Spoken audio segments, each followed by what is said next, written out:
상속세율 24년째 그대로. 배우자 공제가 그만큼 파워풀한 효과가 있기 때문인데요. 그런데 이제는 배우자가 없기 때문에 배우자 상속공제가 1원도 반영되지 못합니다. 안녕하세요. 보험설계사이자 세무사인 김현주라고 합니다.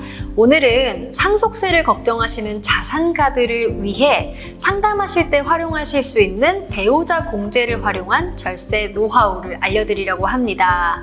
상속세야말로 보험으로 준비할 때 파워풀한 효과가 있습니다. 어떤 식으로 보험 계약을 이끌어낼 수 있는지도 같이 알려드릴게요. 제 소개 먼저 하겠습니다. 저는 마포구 연남동에서 라움세무회계라는 세무사 사무실을 운영하고 있고요. 강남세무서에서 국세위원으로, 마포구청에서 지방세위원으로도 활동하고 있습니다. 우리나라 상속세율은 10%에서 50%입니다.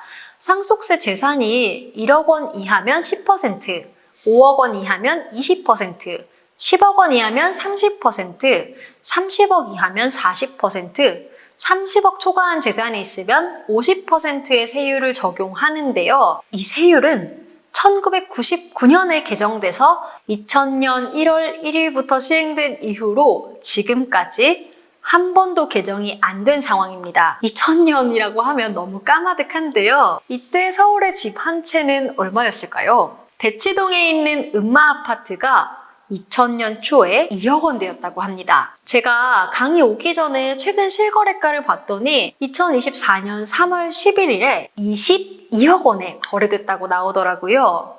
상속세율 개정이 필요하다는 얘기가 계속 나오는 이유입니다. 상속세는 세율만 그대로인 건 아니고요.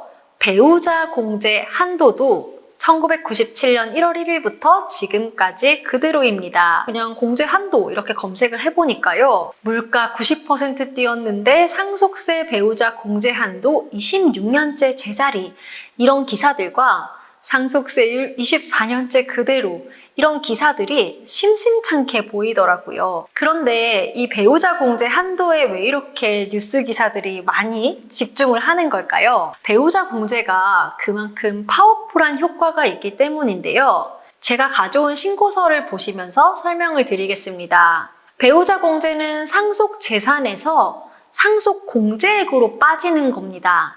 신고서의 상속 공제액 부분에 배우자 공제액도 들어가게 되는 건데요. 보여드리고 있는 사례처럼 세율이 50%라면 배우자 공제를 5억 받았다고 가정했을 때 2억 5천의 세금이 줄어드는 겁니다. 그런데 실제 배우자가 상속받은 금액만큼 전부 빼줘야 하지만 한 4, 50억 받았다고 해서 4, 50억을 무한정 빼주면 국가는 상속세를 거둘 수 없기 때문에 배우자 공제에 한도를 두고 있습니다. 배우자 공제 한도를 한번 보겠습니다.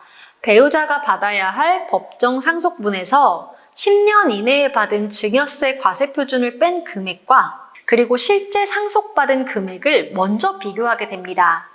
이 셋 중에 가장 적은 금액과 5억 원을 비교해서 둘 중 큰 금액만큼 배우자 공제를 해주는데요. 배우자 공제를 받을 수 있는 가장 큰 금액이 30억 원이라고 생각하시면 됩니다. 30억 원이라고 하면 웬만하게 상속세 해결될 것 같은데 생각하시는 분들도 있을 것 같은데요.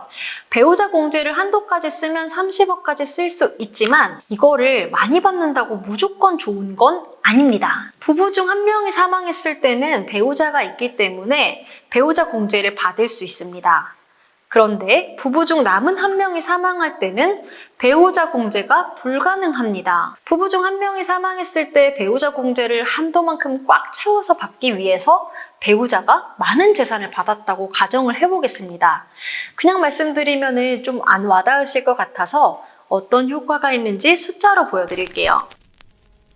실제 상속세 시뮬레이션 의뢰를 받아 돌려본 사례입니다. 남편의 재산이 87억 원 정도 있었고요. 남편이 사망할 때 37억 원을 배우자가 실제 받아가는 걸로 계산을 했습니다. 37억 원을 받아가지만 한도가 30억 원이기 때문에 배우자 상속공제는 30억 원을 적용했습니다. 이렇게 상속을 받은 배우자가 사망할 때 배우자도 본인이 가지고 있는 기존 재산이 있을 겁니다. 기존 재산에 상속받은 37억 원이 더해져서 총 55억 원을 상속한다고 가정을 했습니다. 그런데 이제는 배우자가 없기 때문에 배우자 상속공제가 1원도 반영되지 못합니다. 이 때문에 1차 상속 당시에는 87억 원 정도의 재산이 있었는데 약 19억 원을 상속세로 냈고요. 2차 상속은 재산이 55억 원으로 훨씬 재산 자체가 줄었는데도 세금은 비슷하게 19억 원을 내는 상황이 됐습니다. 제가 이 시뮬레이션을 해드린 고객분께서 이렇게 말씀하시더라고요. 제 재산을 상속했을 때 나오는 상속세는 생각했는데 배우자가 사망했을 때 배우자 공제 없이 상속세를 계산해 본 적이 없어서 이 상속세 배우자 공제가 얼마나 큰 효과인지 알겠습니다 하고요. 부부 합산 40억 원의 상속세를 내야 한다면 가족들은 아찔하지 않을까요? 이분들은 지금이라도 배우자 공제의 파워풀한 효과를 알게 돼서 다행이라고 하면서 상속세를 준비하기 시작했습니다. 상속세를 어떻게 준비할 수 있는지는 다음 시간에 에임하이 홈페이지에서 제가 강의를 해드릴 거고요. 이번 강의는 여기서 마칠 건데 유튜브 좋아요, 구독, 댓글, 알람 설정까지 꼭 많이 부탁드립니다. 지금까지 김현주 세무사입니다. 감사합니다.